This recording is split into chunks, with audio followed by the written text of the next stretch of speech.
Bienvenidos a La mente y sus cicatrices. Soy Pablo de Lorenzo, psicólogo experto en trauma y acoso. Hoy tenemos con nosotros a Alba Moraleda de la asociación AEPAE, Asociación Española de Prevención del Acoso Escolar, y vamos a hablar sobre bullying. Partes quizás que no ya hemos comentado antes. Alba Moraleda estuvo en la primera temporada, también hablamos sobre bullying, pero en el episodio de hoy vamos a tratar temas un poco distintos, pero también del bullying. Así que, sin más dilación, vamos directamente con el episodio. Ya estamos con Alba Moraleda, psicóloga, especialista en bullying y perteneciente a la Asociación Española de Prevención del Acoso Escolar, AEPAE, como son sus siglas. Muy buenas, Alba, ¿qué tal estás? Hola, muy buena. Pues muy bien, muchas gracias por tenerme por aquí otra vez. Gracias a ti por venir. Bueno, recordar un poquito quién es Alba Moraleda y cuál es la trayectoria de la asociación, por recordar un poquito.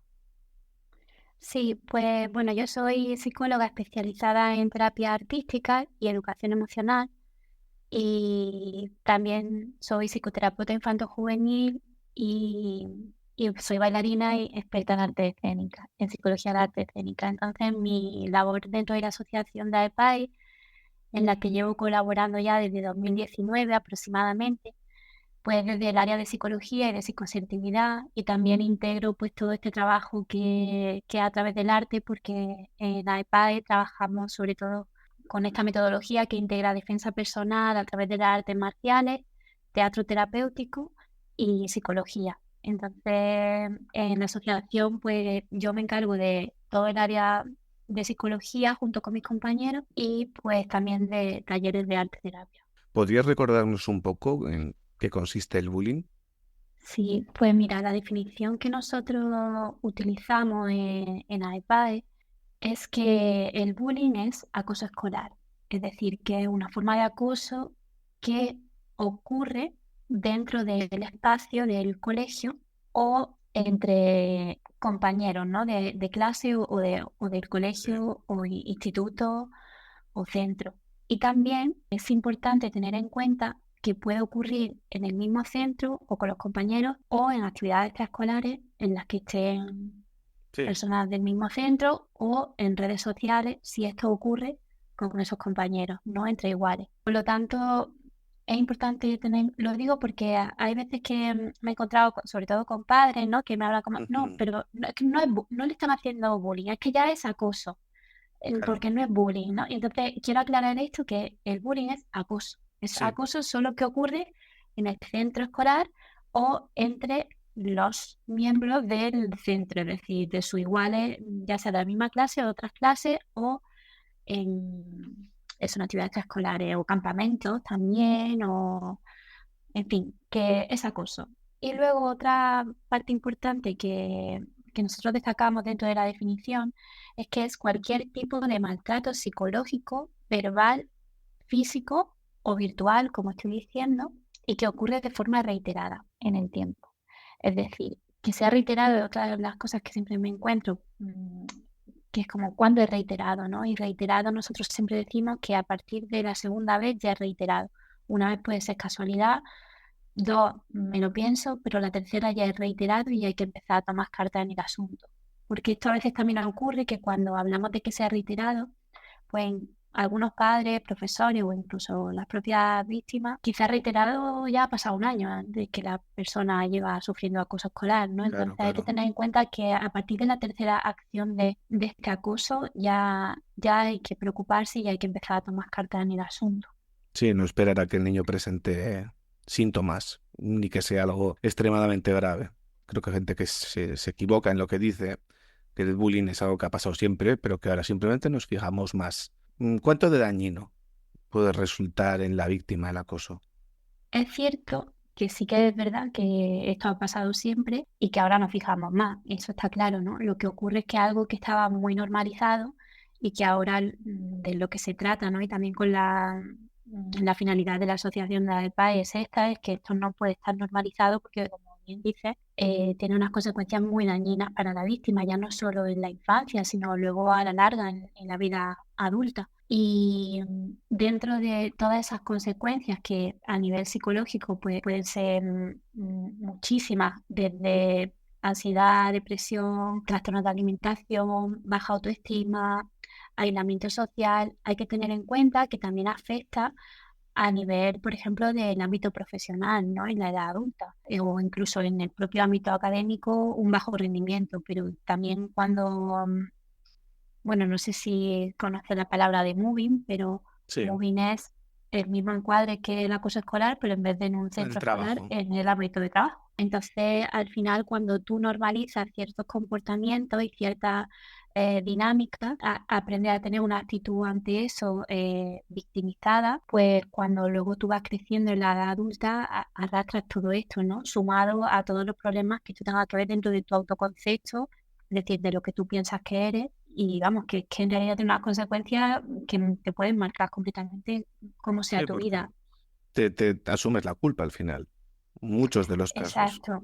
Sí, yo aquí siempre hablo, ¿no?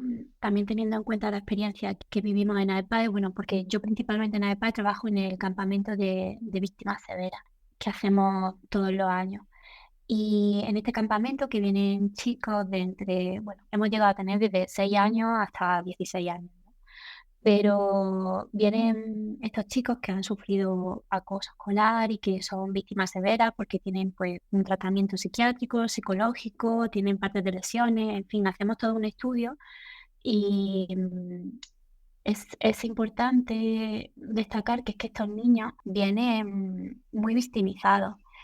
Y cuando hablo de victimizado es que a veces cogen el rol de víctima y el rol de víctima lo que te lleva a una actitud pasiva, ¿no? A una actitud de Sí, de como indefensión todo, aprendida, que no, exacto, toda actitud es de casi como defensiva, ¿no? De no poder actuar, exacto. de no ser proactivo. Exacto, como una sensación de que eres víctima de las circunstancias, de que hay una culpa, ¿no? Me siento culpable por los factores externos porque yo no tengo responsabilidad ante esto, pero me está ocurriendo. Entonces, también hay una actitud de impotencia, una actitud de, como tú decías, ¿no? De indefensión, de un pensamiento también repetitivo y de rumiación, de no encontrar tampoco respuestas, ¿no? Entonces, todo eso te va creando también una forma de comportarte ante lo que está ocurriendo muy pasiva, ¿no? Sí, y todo esto es lo que también se arrastra al final, ¿no? Y se arrastra en la vida.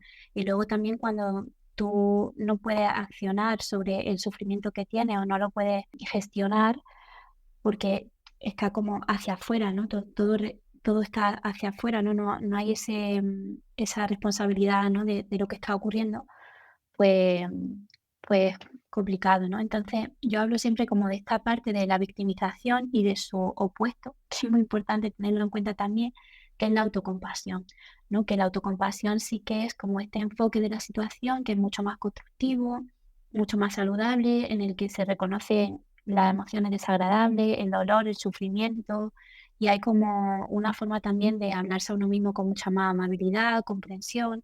Y esto hablo como de en la edad adulta, pero en los niños en concreto o los adolescentes que sufren acoso, hay que tener en cuenta que cuando están muy victimizados también depende mucho del diálogo que tengan los padres con ellos, ¿no? Y de lo que cuando lo consiguen contar, ¿no? Y cuando consiguen hablar de ello, porque también es importante destacar aquí que las víctimas normalmente no lo dicen y les cuesta mucho hablar porque les da vergüenza, porque se sienten culpables. Entonces, hay un punto en el que cuando no lo dices, pero estás con todas esas emociones negativas, también empieza a haber esa rumiación desde la victimización, como yo hablaba hace un momento, de, de qué he hecho yo, ¿no? Que es mi culpa y ahí se empieza a generar también un diálogo interno hacia uno mismo súper negativo, que luego es muy difícil de manejar.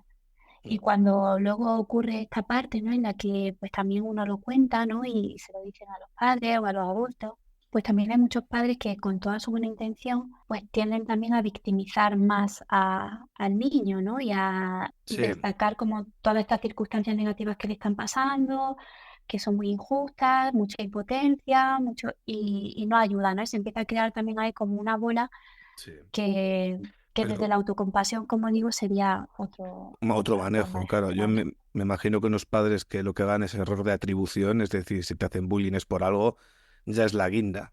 Mm. Si te hacen bullying es porque no te defiendes. Si te hacen bullying es porque eres muy pesado. Les llegan unos padres a un niño y ya directamente Sí, la internalización de la culpa a tope. Yo sí, o creo. el algo habrás hecho tú, ¿no? Sí. Esto no lo hemos encontrado muchísimo. Cuando el niño expresa, es que me ha pasado esto, pues la respuesta de los padres muchas veces, ¿y qué has hecho tú? En lugar de atender, ¿no? Como, qué es lo que está ¿Cómo te sintiendo, qué es lo que le sientes? está Claro. pasando, y que pueda hablar un poco más de la situación, muchas veces pues también ocurre eso. ¿Y qué comportamientos sociales pueden hacer daño al niño que esté victimizado? Pese a que no tiene violencia física o verbal, es de los estilos que más daña la autoestima, ¿no? Uf, pues sí, esto, la verdad que eso es todo un tema, ¿no?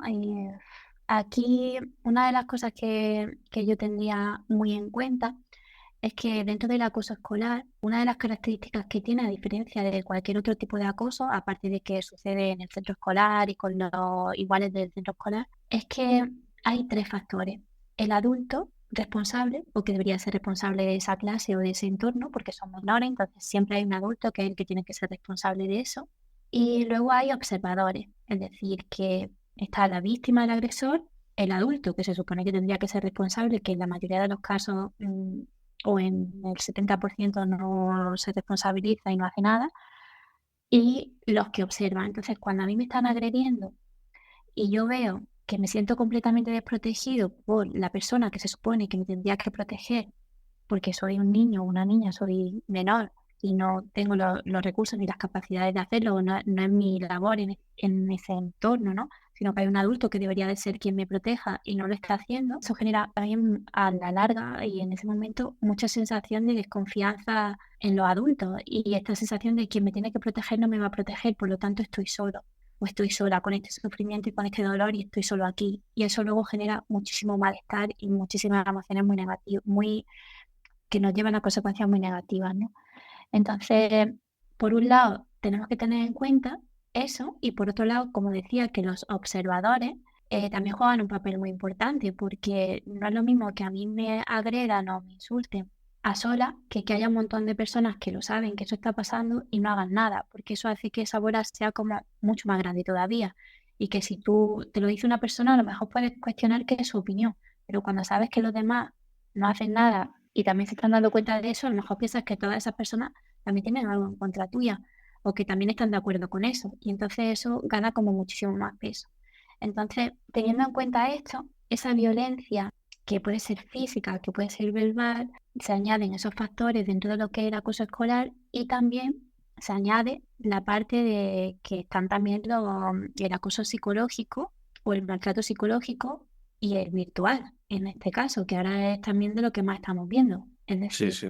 te saco del grupo de WhatsApp, no te meto, hago un grupito a escondidas para hablar de ti, y en el que mando memes, en el que hago comentarios sobre ti y a tu espalda, entonces luego en clase nos reímos, jaja, jiji, de las cositas y tú no te enteras de nada, o a ti no te invito, hago esta fiesta y a ti no te invito, o este tipo de cosas son unas que nos encontramos muchísimo y que a lo mejor no tienen que ver con ese maltrato directo físico o verbal, pero que ocurre, ¿no? Y también, por ejemplo, hay esta cosa del aislamiento, ¿no? De no querer jugar, porque es que me vienen muchos ejemplos y una de las cosas que más destacaría que está ocurriendo ahora es que esto está pasando en unas edades que Ujú. ya uno fliparía. O sea, el otro día hablaba con una amiga que a su niño le estaba haciendo acoso y el niño tiene 4 años recién cumplidos. 4 años. Y escúchame, 4 años recién cumplidos, la pobre estaba fatal y estaban los compañeros de clase esperándolo en la puerta, haciendo con las manos así, como si le fuesen a pegar un puñetazo. Y luego ¿no? hubo un día que lo cogieron también y entre varios lo llamaron y entre varios le hicieron un corro y le empezaron a empujar y a pegar con 4 años. Con estoy poniendo ejemplos de cosas que pueden ocurrir a adolescentes y a veces pensamos que estas cosas son más de adolescentes, pero es que cada vez nos lo encontramos en edades mucho más tempranas y es que es una barbaridad. Entonces, hay una parte que hablamos del daño físico y verbal, sí, pero también va a depender de la edad, obviamente. Y sí que es verdad que el maltrato físico es más común de lo que parece, pero pues mira, pues los niños chiquititos, por ejemplo, pues lo que saben hacer es insultar y empujar y pegar, Ujú. porque no, pero cuando uno se va haciendo más mayor, pues ya empieza que ese grupito de WhatsApp, que si a ti no te, que si rajo de ti y digo esto a tu espalda, que si me invento esto, que si lo otro. Depende mucho de la edad y ya tenemos un margen muy grande, ¿no? Sí que tenemos que tener en cuenta que todo esto daña mucho el autoconcepto, que es lo que tú piensas de ti. Y cuando hablamos de autoestima, yo siempre hablo de que la autoestima es la sensación de sentirte capaz, ¿no? Es Mm. decir, tú puedes no sentir que sea el más listo de toda la clase, pero sí puedes sentir que eres capaz de sacar muy buenas notas si estudias. Y no tienes Sí, por qué pensar que eres más listo, pero sí está como esa sensación de que eres capaz de eso, ¿no? Y sí, es como tener una sensación positiva al pensar en ti, ¿no? Y la baja autoestima al final yo la vería como sentir vergüenza o culpa cuando uno se siente o piensa sobre sí mismo. claro, entonces aquí una de las cosas que yo destacaría cuando hay esta violencia física y verbal reiterada y de esta manera es que, y si el niño no se defiende, y se victimiza, al final pierde la sensación de sentirse capaz de defenderse, Ujú. ¿no? Y cuando uno no siente que sea capaz de defenderse en ese entorno, se vuelve muy vulnerable también, ¿no? Y empieza a generarse todas esas emociones súper desagradables hacia uno mismo, ese diálogo interno también desde la vergüenza, desde la culpa, desde el no sirvo para nada, desde yo me merezco esto. Entonces, pues sí que esta situación tan violenta en la que te tienes que defender sí o sí y no puedes, y quien te tiene que defender tampoco toma parte, y se vuelve una situación bastante hostil Sí, en general. sí, sí. Los profesores a veces, yo creo que por torpeza o desconocimiento de las dinámicas, pueden empeorar las circunstancias e incluso generar las propias dinámicas de acoso sin querer. ¿Por qué ocurre esto? Yo destacaría una principalmente, que es la que noto más común por falta de... Y esto no es por falta de tiempo, no es por falta de que haya muchas cosas que hacer y no lo pueda atender, esto que te voy a decir, ¿no? Y es que un niño no tiene un perfil concreto para ser víctima ni acosador. Es decir, no hay uy, este es carne de cañón para bullying y para que lo acose. Porque claro, es rarito, o porque hace esto, o porque hace lo otro. Esas cosas en realidad ya se ha demostrado que no es así. Que la persona que puede ser víctima de acoso escolar es cualquier persona a la que ponga en el foco por el motivo que sea. Y es una cosa que tiene que tener claro tanto el niño como los padres, como los profesores. Es decir, hay un punto en el que cuando se pone a alguien en el foco, ya estás abriendo la veda para que a ese niño o a esa personilla le hagan una cosa. Cualquiera que lo necesite porque tenga sus movidas también en su casa o lo que sea. Entonces, una cosa que yo veo que pasa mucho con los profesores es que no tienen en cuenta esto y ponen en el foco también a veces, o no quitan del foco, ¿no? No tienen en Claro, cuenta que está ocurriendo esto. tiene sentido, sí. Eso sería una de las cosas que yo diría. Y luego, obviamente, pues que hay muchas conductas que están muy normalizadas y que parecen normales y entonces pues no se le da suficiente importancia y que también pues destacaría que el acosador que agrede lo hace porque obtiene un beneficio. Y cuando agrede y obtiene beneficio, que ya puede ser pues sentirse orgullo, sentirse aclamado, sentirse superior, cualquier cosa, Si cada vez que agrede lo único que obtiene es eso y no empieza a haber unas consecuencias desagradables o no se le corta ese beneficio, ¿no? Y ya para que al agresor no le sea tan rentable o ya no le encuentre tanto beneficio a hacer esa acción de agresión, Ujú. pues lo va a seguir haciendo también, ¿no? Claro, Entonces es muy importante poner esas consecuencias. si no hay consecuencias, está claro. ¿Y el maltrato verbal directo? ¿Cómo es en el bullying? ¿Qué es esa forma de atacar a través de las palabras? ¿Cómo suele suceder? Uf, pues que te sorprendería, ¿eh? O sea, bueno, yo me sorprendo porque muchas veces los chicos van a lo que duele y hay veces que por eso también no se reconoce como insulto. Yo cuando he trabajado con los chicos y las chicas que son víctimas de acoso, normalmente ese insulto no suele ser un insulto tal cual, Ya, sino que suele ser una algo que adaptación. duele. Sí, algo que ya que tiene un bagaje, ¿no? Exacto, cuando nosotros trabajamos el tema de los insultos con los chicos y las chicas que vienen al campamento, los insultos que más les duelen, ¿no? Esos ataques verbales directos que más les duelen, suelen ser, por ejemplo, pues si una chica es adoptada, tus padres no te quieren. O entonces, claro, tú como luego vas y dices, me han insultado, si lo que me han dicho es verdad. Ya. No saben tampoco cómo decirlo o no entienden que eso sea un insulto o un ataque porque no le están diciendo gilipollas, le están diciendo que ha adoptado y que su padre no le quiere. Entonces, bueno, pues luego un niño también, pues que su padre era camionero y estaba siempre viajando y tu padre está siempre por ahí porque no le importan a tu padre y tu padre no te quiere por eso nunca está en casa.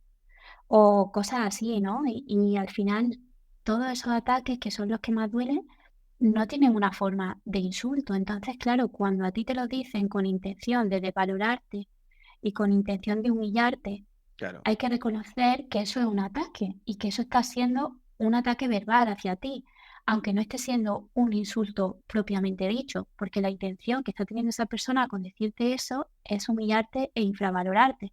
Por eso a los chicos a veces les cuesta mucho entenderlo, porque hay una parte de ellos que dice que eso es verdad. Y entonces eso es lo que se le queda también dentro, ¿no? Y lo que luego va haciendo como esa bola. Además, yo creo que a veces los insultos pueden ser una palabra simple sin que tenga, pues yo qué sé, que alguien le llamen edulcorante, porque lo he visto ahora en la mesa. Eh, Ujú.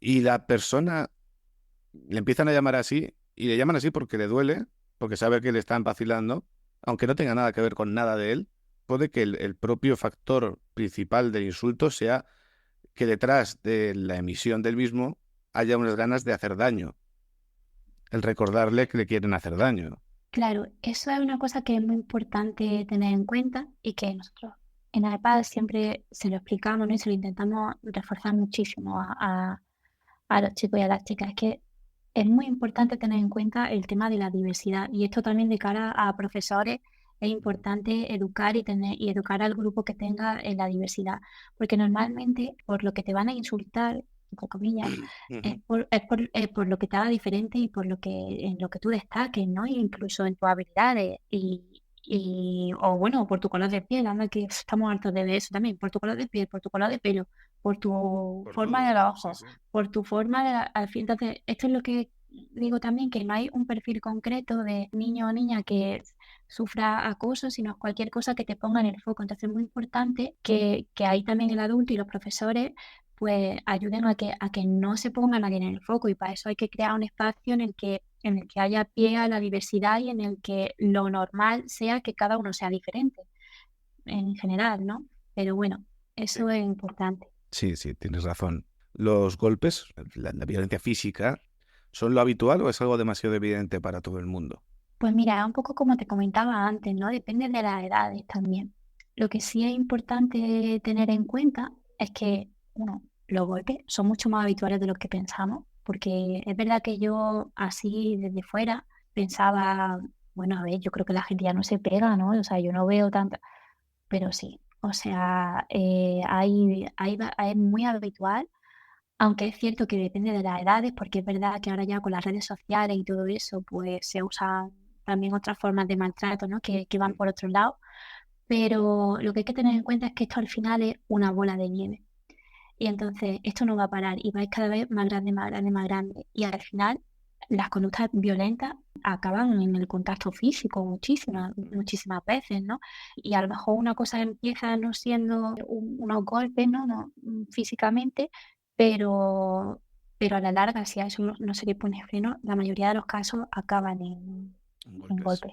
Claro. Y esto ocurre en el acoso escolar y en cualquier tipo de acoso. Bueno, antes como comentabas que el bullying no tiene que darse solo en el aula, se puede dar fuera también, si son compañeros de clase, por ejemplo. Pero suele darse mucho esta persecución fuera de las aulas. Y, por ejemplo, me imagino que ir de convivencias o campamentos con los agresores de clase puede ser un calvario bestial para una víctima de Sí, bullying. Es full time, no tiene ni tiempo para descansar en casa. sí. La verdad es que sí, que como te decía al principio y hay que tener en cuenta es que no solo es en el centro escolar. Yo tengo varios casos en mente ahora mismo. Uno, por ejemplo, es el caso de un chico. Tengo en mente el caso de un chico que vino a un campamento que también era bailarín de un conservatorio. Em, Casualmente, la misma chica que le estaba haciendo acoso en el conservatorio, ten en cuenta que este chico pues pasaba muchas horas en el conservatorio de danza también, pues también estaba en su colegio. Y entonces le hacía la vida imposible en los dos sitios, ¿no?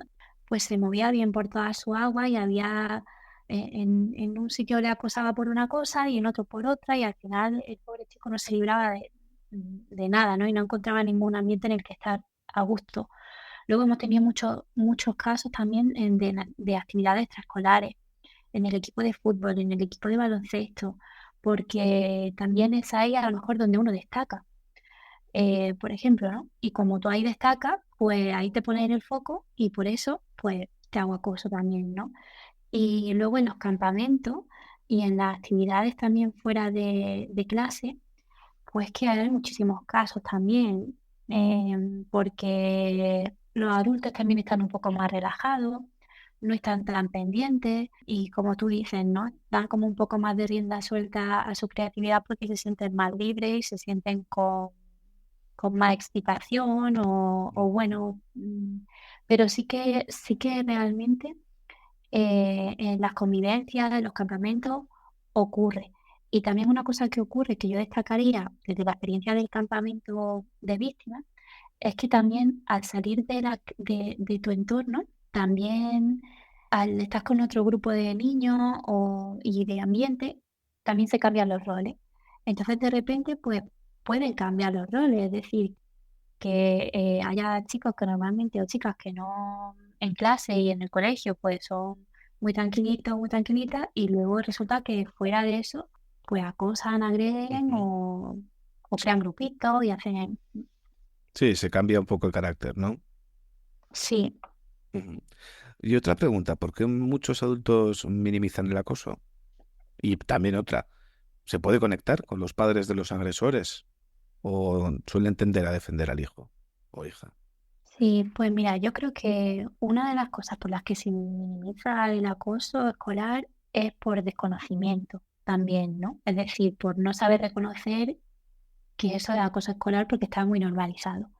Entonces, por eso también que es muy importante pues todo el movimiento que ya está empezando a haber y sobre todo desde donde contribuimos mucho con AEPAE, que es desde la prevención, ¿no? La visibilización y la prevención de lo que es para que te des cuenta de qué está pasando. Porque muchas veces uno no se entera de qué está pasando porque no lo reconoce. Y luego también yo he observado en cuanto a los agresores, es que muchos agresores son agresores, pero no saben que son agresores, porque lo que están haciendo les parece tan normal que ellos Ujú. no sienten que estén haciendo nada malo, ni que estén haciendo nada. Entonces, claro, si ellos no lo saben, probablemente los padres tampoco. Y si ellos, quiero decir, que si ellos están haciendo eso sin saber que eso es una agresión y que eso está haciendo daño a otra persona, pues probablemente los padres tampoco lo hayan educado en ese sentido, ¿no?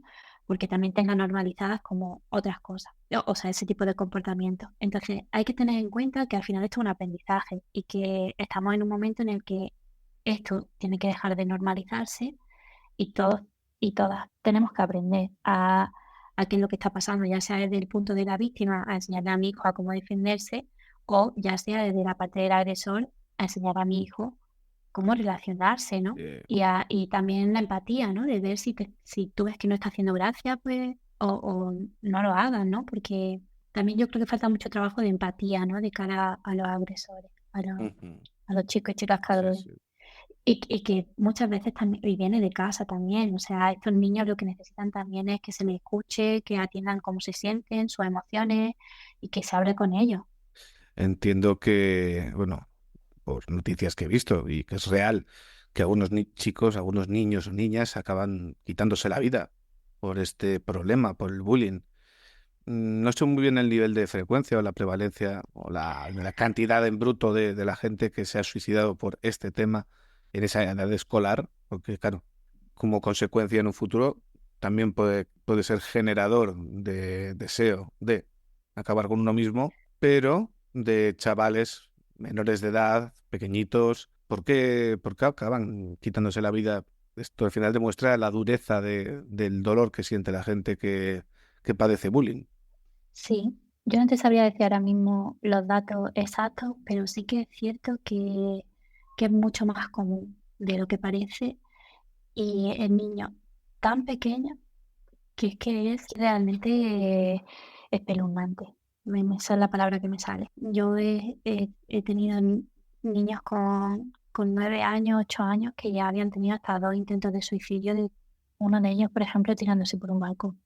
Joder. Entonces, y dice, 8 años, ¿no? Que los ves tan chiquititos, parece sorprendente, ¿no? Pero al final es tanto dolor y tanta bola la que se va creando por dentro, que son niños que no son adultos, no tienen recursos emocionales para gestionar todo ese sufrimiento que están teniendo. Además se sienten solos y desamparados porque se crea esta sensación, como he dicho antes, ¿no? De que quien les tiene que proteger no les protege Ujú. y no saben qué hacer, entonces no saben qué hacer con todo ese sufrimiento y lo único, lo que hay en sus cabecitas muchas veces es simplemente querer acabar con ese dolor, con ese sufrimiento. Y el único camino que encuentran es Ya, quitándose la vida, ¿no? O queriendo quitarse la vida, porque lo que quieren es quitarse, ya dejar de sentir sí, ese dolor, ¿no? En dejar algunos de casos. sufrir. O que, por ejemplo, tengan Mm, tan internalizado el mensaje de odio a los agresores que sientan que es lo que casi como lo que deben hacer, porque al final valen tan poco que es que ni vivir merecen. O sea, claro, hasta sobre, ese punto puede llegar la internalización. sí, y también al hilo de esto que dices, también desde el punto de lo que hablábamos de la victimización, ¿no? De no puedo hacer nada, ¿no? Ante esto. O sea, Sí. no, como cuando uno está completamente victimizado, es que no puedo hacer nada ante esto, entonces es que no tengo salida. Y yo no quiero seguir viviendo así, ¿no? Y hablamos de suicidio, que es como Ujú. muy grave, pero también hablamos de autolesiones, ¿no? Y de conductas Sí. autolíticas, que es una barbaridad también, ¿no? El querer encontrar esa forma de aflojar ese sufrimiento de alguna manera, porque falta mucha educación emocional en Ujú. general. Vale. Alba, muchísimas gracias por toda la entrevista, por todo lo que nos has contado. ¿Podrías recordar en un momento la web de la asociación por si alguna persona quiere buscar información? Sí, nuestra web es aipae.es, de Asociación Española para la Prevención del Acoso Escolar, y ahí podéis contactar con nosotros para cualquier cosa y ahí hay también muchísima información, no con las palabras que le he dicho yo, pero podéis encontrar también mucha información sobre el bullying. Vale, Alba, muchísimas gracias y espero que volvamos a coincidir pronto. La verdad que es un gran honor tenerte y tener a la asociación colaborando con La Mente y sus cicatrices.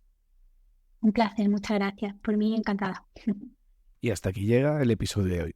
Espero que lo hayáis disfrutado y hayáis podido aprender algo más sobre el bullying. Y recordaros que existe el correo electrónico lamentesysuscicatrices@gmail.com en el que podéis comentar, preguntar y hacer sugerencias. Muchas gracias por estar ahí, por escuchar y nos vemos en el próximo episodio.